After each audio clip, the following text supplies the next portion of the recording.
Good evening, everyone. Thanks for being here. It is my pleasure to introduce Dr. Sandhya Gurubasapa. She is a diabetologist based in Hyderabad. Currently, she is a consultant diabetologist at Nanomedics Hospital, Hyderabad. She did her MBBS in 1992, diploma in diabetology in 2008, and master's in diabetology in 2011. Besides, she has done various other certifications related to diabetes management. Previously, she has held positions at various hospitals in Hyderabad and Saudi Arabia. Her experience covers general practice, emergency medicine, and specialization in diabetes management. Dr. Sandhya is a life member of many diabetes organizations in India, and besides, she is a very good speaker. So, over to you, Dr. Sandhya. Thank you very much for the kind introduction and good evening, everyone. And yes, the Ramadan month is going on, and of course, we have to give little bit more information or a bit of a more counseling to the all of our diabetic patients who are really doing the fasting. So I'll be mainly focusing on the Ramadan and diabetic management in India. So you see the diabetes in India, the incidence is increasing day by day, and India has become the second largest in the world, and the prevalence is almost 9.6% among the adult who are age 20 and above. And if you really see, everyone in the family are diabetic, and as per the data, it is 1 in 11 adults are living with the diabetes. So it's apart from the diabetes, there are many pre-diabetic population in India. If you really see, almost 50% of the adult living populations are not diagnosed, and of course they are if we do the screening program, and they turned out to be a pre-diabetic. A new study published in the Lancet, which reveals almost 101 million people in India, consisting of 11.4% of the population, have diabetes. So it is our responsibility to screen each and every individual and screen for the pre-diabetes, and you have to give a good counseling for these patients. The it happens only with the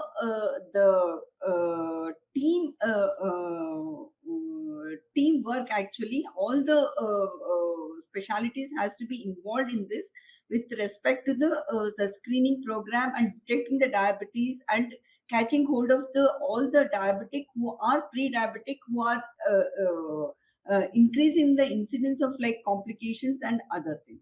The state with the highest diabetes prevalence are Goa and Pondicherry and Kerala. It's of almost of 25%.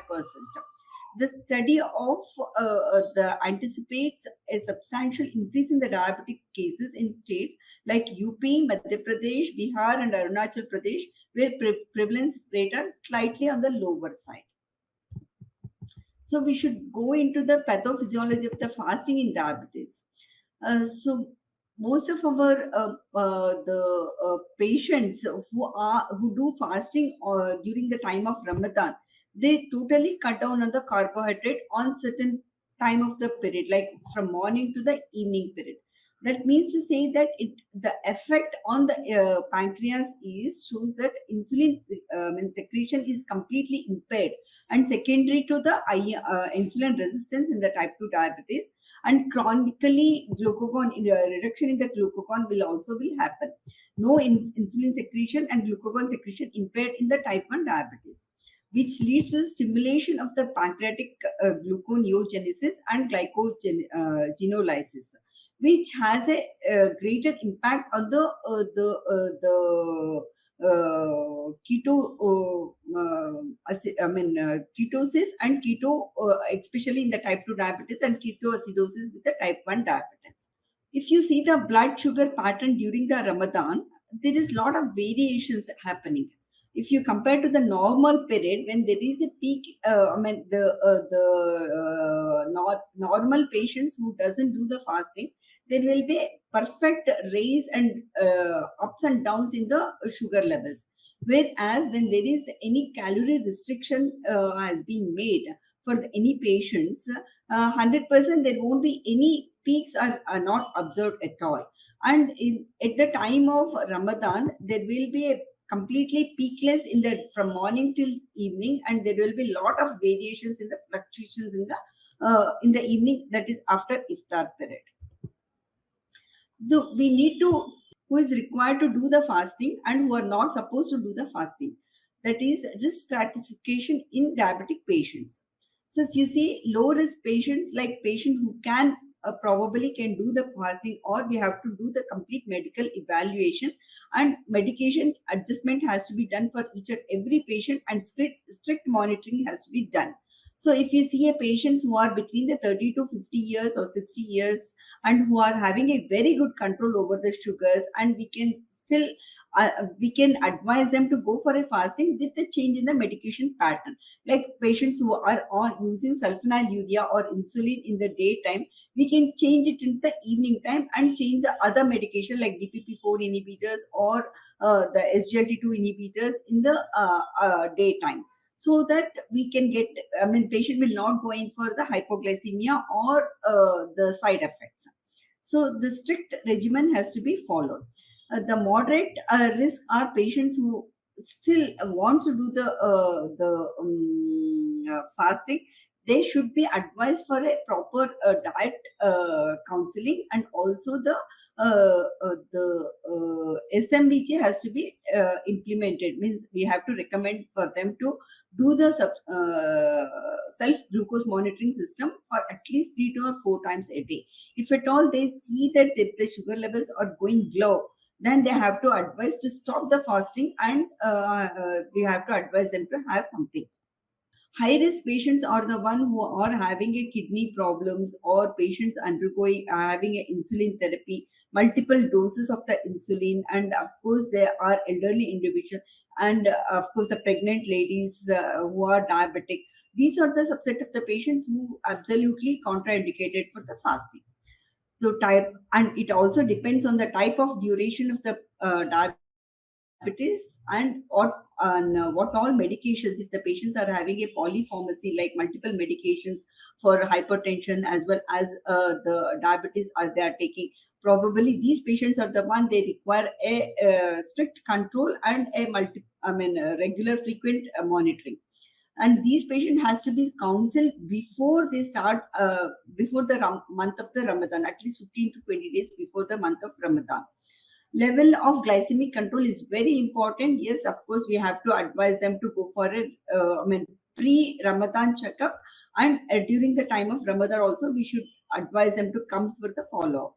Risk of occurrence of hypoglycemia is very important, because patients who are on hypoglycemia or on sulfonylurea or insulin, they have to be strictly warned. Diabetic management, self management is really important for these patients.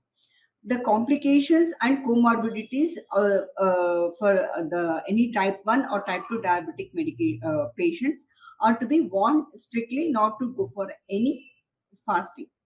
Renal impaired patients also very much important. So coming to the diabetes assessment care plan, actually, so risk quantification is important. Advice about the SMBGs, when to break the fast is very important, and of course the exercise pattern has to be changed. And coming to the Ramadan fasting, and the time is very important, because this is happens to be a peak summer actually, and whenever they are water or fluid fluid is reduced, absolutely they'll land up with the dehydration and many more sunstroke and all. It also depends on what type of work the patients are doing. Depending on the work pattern, they may have to advise whether they can fast, they can ask for the fasting or not. The detailed history and very important, and patient ability to self manage the diabetes is again important thing to be counseled, and of course the type of work they are doing. If the patients are working at the office or in the IT sector, and these patients can be advised to go for a fasting, but certain patients who are working in the outdoor, especially in the severe heat, they require a fluid replacement actually very frequently, and these patients are the very difficult to manage it. That's the reason probably we may ask them not to fast. Coming to the 5 hours of Ramadan care, yes, respect. Of course, we have to respect the religious issue, but of course, we can even tell them to go for a prayer, but without any fasting also. This stratification has to be done. This is the essential backbone of the pre-Ramadan counseling. So before Ramadan, we have to call all our Muslim patients for a counseling, real counseling, and a revision of the therapy. Suppose the patient are using sulfonylurea or insulin, probably we can stop the sulfonylurea and insulin in the morning, or probably change the insulin therapy to the longer acting or ultra long acting insulin rather than the premixed insulin in the daytime, and they get a better control over that. And regular follow up is really mandatory, and healthcare professional has to be involved in this. And we have to explain the safety and healthy fasting experiences also. And we need to tell them, especially for having a good quality food rather than a junk food or high calorie food. And most of our patients, they come up with high sugars, and of course increased weight gain after the Ramadan. So strict counseling has to be done for each individual. The therapeutic strategies for the diabetic management is early initiation of combination therapy is very important. Novel medication therapy like DPP4 inhibitors, SGLT2 inhibitors, and GLP1 receptor agonists is the better choice. So if we can change from sulfonylurea to these combinations, probably will get a better results without causing any hypoglycemia and without increasing the sugar levels. Of course, even when we prescribe the molecule in the morning time, SGLT2 and DPP4 combination, probably if patients require a higher dose, then in the evening iftar time, we can advise them to go for a sulfonylurea and even a premixed insulin as well. The smart combination of SGLT2 inhibitors and DPP4 inhibitors, yes, it's a wonderful combination because the SGLT2 inhibitors doesn't cause any hypoglycemia. The only measures has to be taken is the increased intake of the water and possibility of infections, urinary tract infections. So by giving a good counseling of water intake at least before the starting of the fasting, they have to drink plenty of water. And if there are any chances of infections or any other issues, probably we have to discontinue these SGLT2 inhibitors also. The safest molecule can be used are DPP4 inhibitors along with the metformin therapy, which is really weight neutral, and yes, they don't have any, I mean, there is no much incidence of hypoglycemia. Dapagliflozin for diabetic management during Ramadan. Yes, this is the molecule which can be used for all of our patients, which are effective and safe and well tolerated with the advantage of the reduced hypoglycemic events. Even the sitagliptin for diabetic management in Ramadan, yes, the systematic review on efficacy and safety of the current hypoglycemic agents in patients with diabetic during the Ramadan fasting also it has been established. And the sitagliptin, it's a very well trusted molecule, almost like 2 decades, which is associated with 50% less hypoglycemic events and the symptomatic hypoglycemia. Thank you for your patience. Thank you, Dr. Sandhya, for an excellent review on diabetes and Ramadan. The practices we have to follow, that we have to get first a pre-Ramadan checkup for risk stratification, and then you also nicely discussed how we stratify these low risk, moderate risk, and severe risk category, and accordingly how do we guide them, especially when it comes to dosage adjustment. So a very nice view. I'm sure there will be many questions. I will start with the first question. What are the primary hurdles encountered by individuals with diabetes in India during Ramadan, and how can general practitioners aid in surmounting these obstacles? You have been to Saudi Arabia. Obviously, they also practice Ramadan, but the population and the practices are different. So, what do you think are the primary hurdles here in India during Ramadan?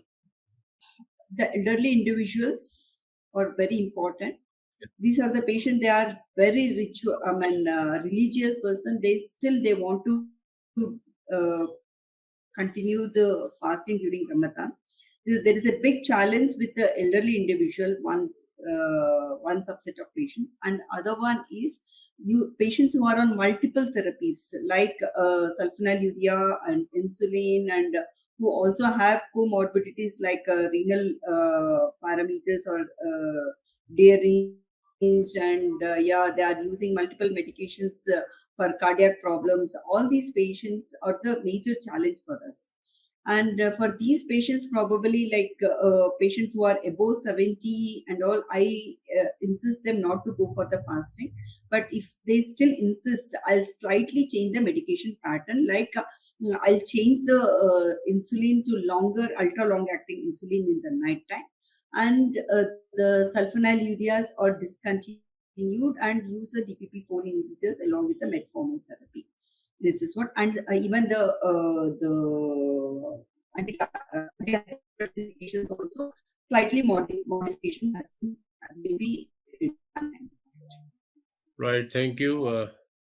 I hope you are connected because there was some glitch in between. The next question is what are the possible advantages and drawbacks of individuals with type 2 diabetes during Ramadan? And how should doctors or healthcare providers educate patients about these aspects? Possible advantages and drawbacks of Ramadan fasting for diabetes patients. Advantages, yes, there will be some advantages, like they can streamline their habits, they can cut down on the calories, and having many times binging on the food and all can be reduced, in fact. But many times it happens that they'll end up in overeating in the evening. Actually, that is the major disadvantage, and that is the point where we may have to explain them and counsel them not to go for a high calorie food during that time. They can have a salads and fruits and all these things, and try to reduce the total intake of the carbo. So one more question we have is which pivotal signs and symptoms of hypoglycemia and hyperglycemia should individuals with type 2 diabetes fasting during Ramadan be vigilant for, and what steps should they take if these manifested? So And essentially, symptoms and signs of hypoglycemia and hyperglycemia on which patient should act. Maybe he has to break the fast, yeah, the may do major some more. major problem of any diabetic management or diabetic patients who are on certain medications, they'll end up in hypoglycemia. The hypoglycemia is the one thing which has to be focused very much, because uh, patient should be educated properly on the self glucose monitoring system. And morning time avoidance, we have to avoid all the sulfonylureas and insulins. So hypoglycemia, they land up with severe sweating and palpitation, and any unusual symptoms, immediately advise them to go for a self monitoring of the blood sugar. And if there are any sugar levels are very low, they have to be advised on usage of what items to be taken before they reach the hospital. That is what has to be explained. Coming to the hyperglycemia, yeah, we do get hyperglycemia also even beyond 500, 600. But the problem comes when the patient will go in for severe dehydration. That is the time, especially type 1 diabetic, when they go for ketoacidosis. Many times they go for fainting episodes and severe dehydration. For these patients, I generally advise not to go for any miss the dose of the insulin, and not to go for any fasting. Important. Another important question is how should the general practitioner counsel individuals with type 2 diabetes regarding the timing and content of meals during non-fasting periods in Ramadan to mitigate fluctuations in blood sugars? Essentially, there are three meals. One is the sahri or sahur, which they take before dawn. or before starting the fast. And the other is the meal is the iftar snack, with which they break the fast. And then is the heavy meal, the iftar meal. So typically, it is not only fasting; so it is a month of fasting and feasting. So, Feasting, what are yeah. the guidelines for diabetic patients when they are feasting? What things they should consider to avoid fluctuations? Well, Ramadan is the month of fasting and feasting, actually. Yeah, after working in several years in Saudi Arabia, I understood that lot of changes will happen with every individuals. They'll put on gain weight instead of losing weight, in fact. Yes, During the if I mean morning time, yeah, they can go for a lot of salads, fruits, and of course small quantity of carbohydrate. But the problem comes at the time of iftar, because they'll be eating a lot of sweets that has to be avoided. When they break the fast, yeah, absolutely, they'll go with one date and some fruits, and that is a minimum they will be doing, because after that they'll be going for prayers. But the problem comes is the iftar, actually. Iftar and the all night, actually. Most of them are awake till midnight, 2 o'clock or so. So that is what that has to be changed, in fact. They have to reduce the intake of the sweets, and they can go for a good protein content and a lot of fiber and lot of vegetable, rather than going in for the high carbohydrate diet, actually. Yeah. And especially during the Eid or some partying and all, they tend to eat a lot of high calorie, like outside hotel biryanis and whatever this content, which is very high calorie thing, actually, which is not advisable for these patients. That is the reason during those days we will be giving extra dose of insulin. If the patients are on insulin, yeah, short units, I mean, ultra short acting insulin has can be advised for these patients.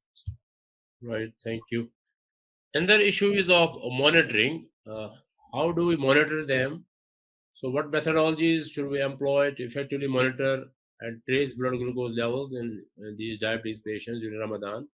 And what should be the frequency of monitoring? Like typically, we do a 7 point profile in a non-diabetic. So, similarly, what are the different points of time we should do their sugar measurements, glucose measurements? First of all, 10 to 15 days prior to the Ramadan, we'll ask the patients to come. We'll be giving a good counseling. And Right, once the Ramadan starts, there are a couple of subsets of the population where the patients are new onset diabetes or history of 1 or 2 years, who are only on DPP4 inhibitors and metformin therapy. For these patients, I suggest them to go for once or twice in a week time. But patients who are using multiple combination of medication, of course, I advise them to take at least 3 or 4 readings per day.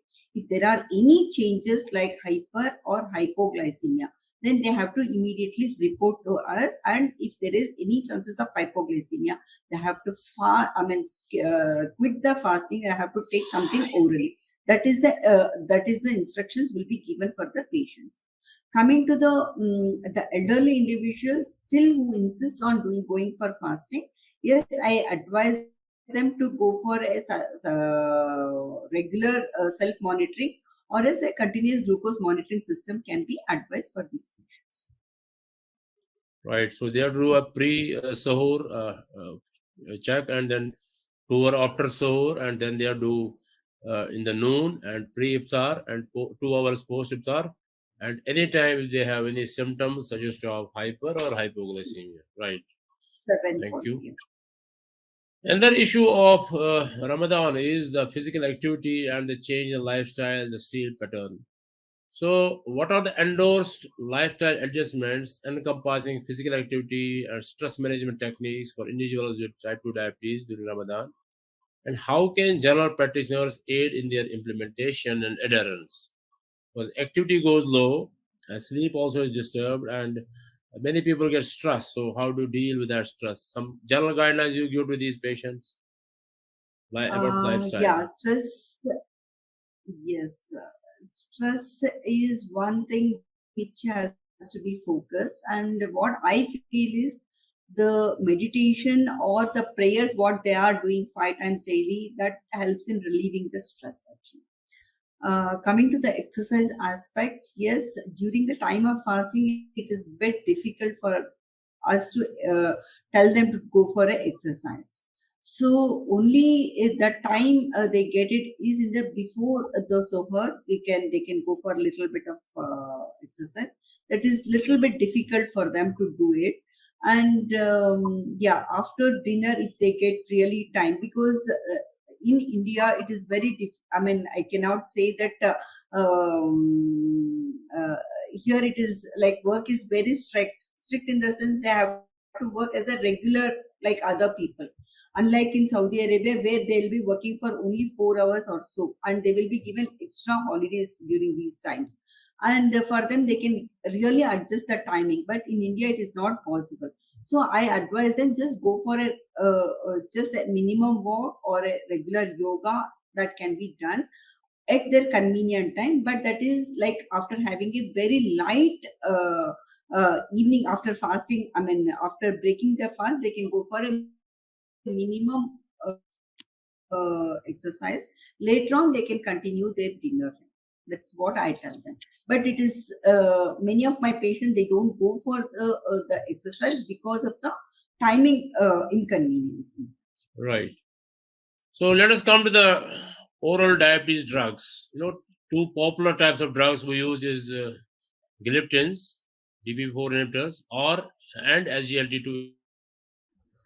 So, what are the potential merits and demerits of integrating SGLT2 and DPP4 inhibitors for individuals with diabetes observing Ramadan fast?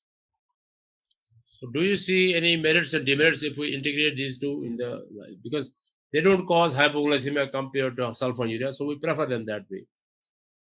But what things we have to be conscious merits demerits of SGLT2 and Combination of the medication, yeah, combination of the medication SGLT2 inhibitors and DPP4 and along with the metformin is a wonderful combination.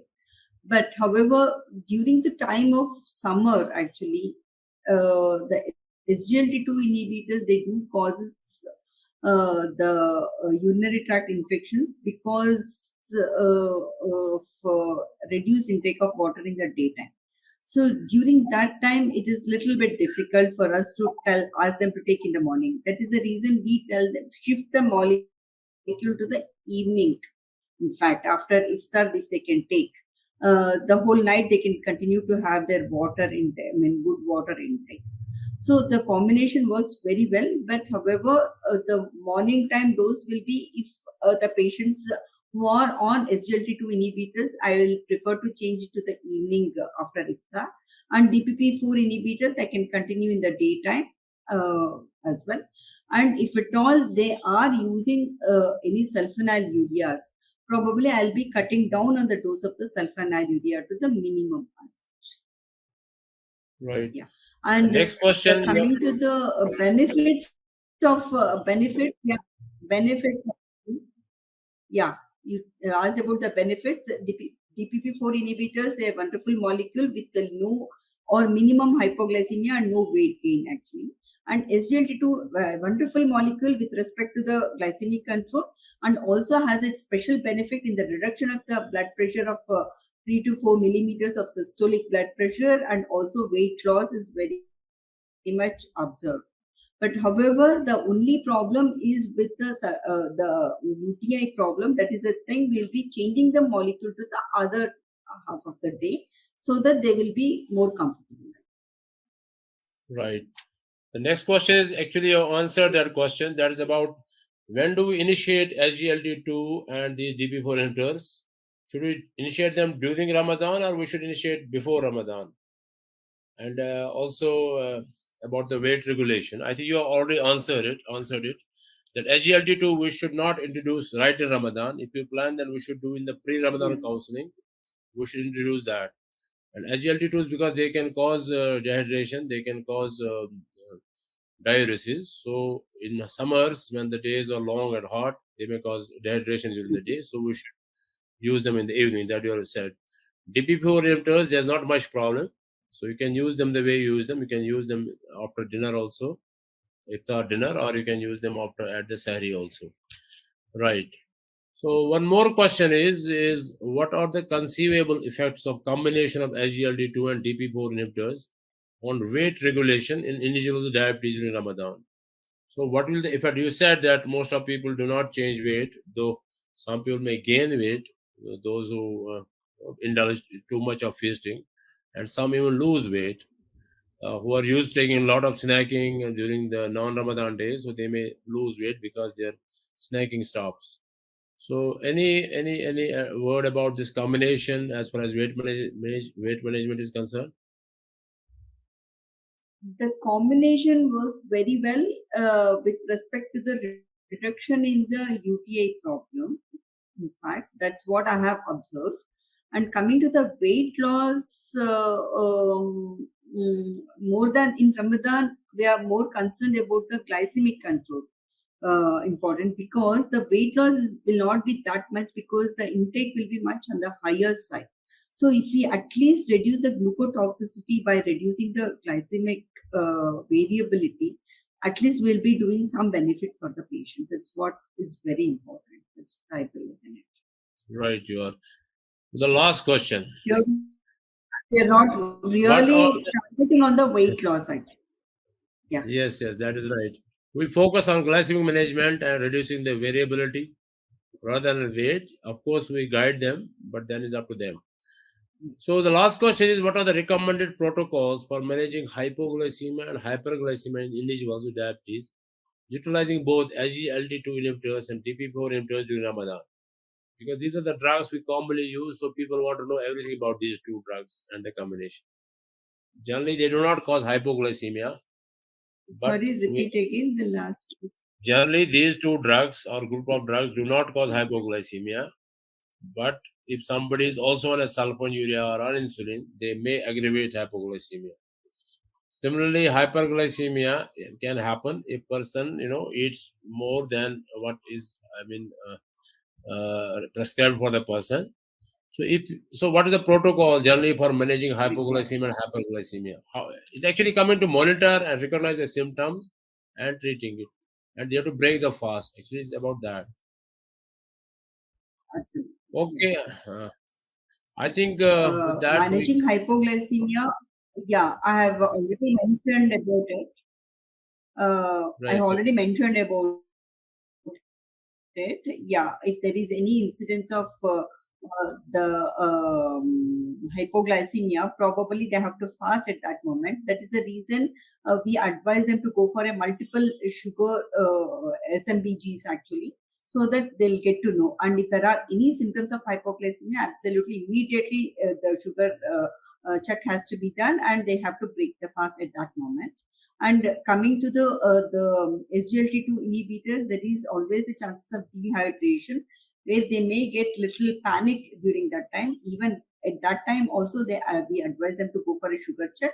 And if still within normal limit, and if the patient is getting dehydrated because of the severe summer, if the patient is working outside and they're getting little panic, I advise them to stop the fasting, and they have to consume the water immediately so that we can yeah.